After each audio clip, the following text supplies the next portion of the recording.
presenting by Deep Music। नमस्कार दोस्तों, नए नए छत्तीसगढ़ी गाने सुनने और देखने के लिए हमारे दीप म्यूजिक चैनल को अभी सब्सक्राइब करें और बेल आइकॉन के बटन को क्लिक करें।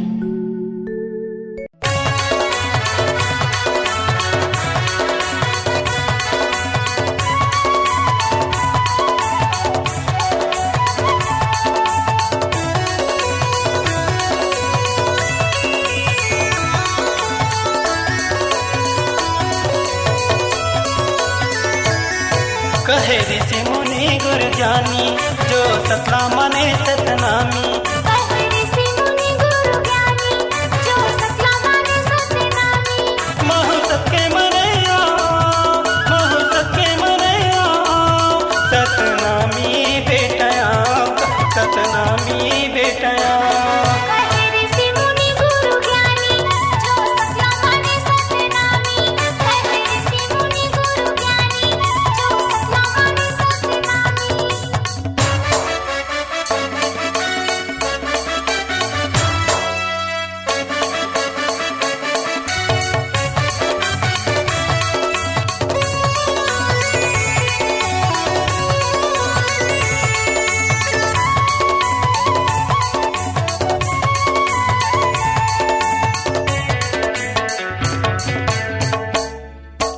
कीरतपुर माँ बैठे है बाबा सत के पुजारी।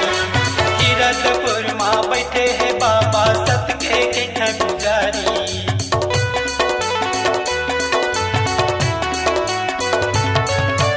दुखे के दुखला हरे थे बाबा आए हम तो दुआरी।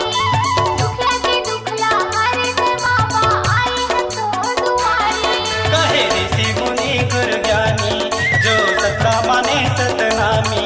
कहे ऋषि मुनि गुरु ज्ञानी जो सतला माने सतनामी। महु सबके मनैया महु सबके मनैया सतनामी बेटया सतनामी बेटया। कहे ऋषि मुनि गुरु ज्ञानी जो सतला माने सतनामी।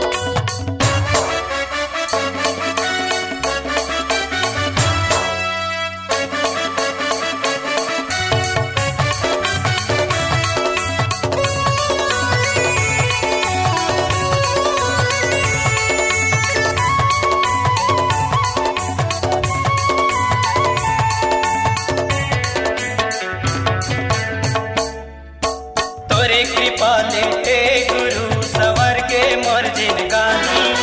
तोरे कृपा ले हे गुरु सवर के मोर जिनगानी।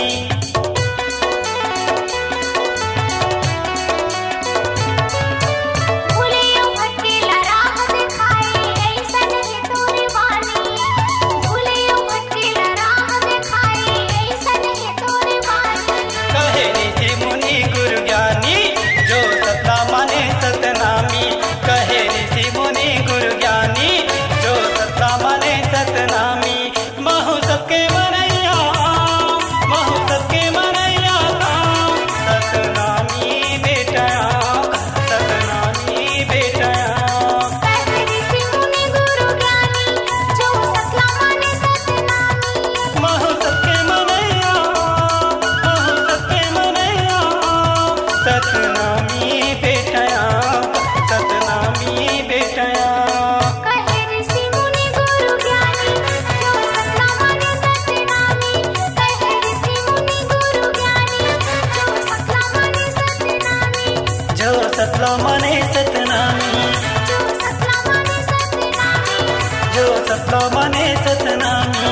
जो सतला माने सतनामी। जो सतला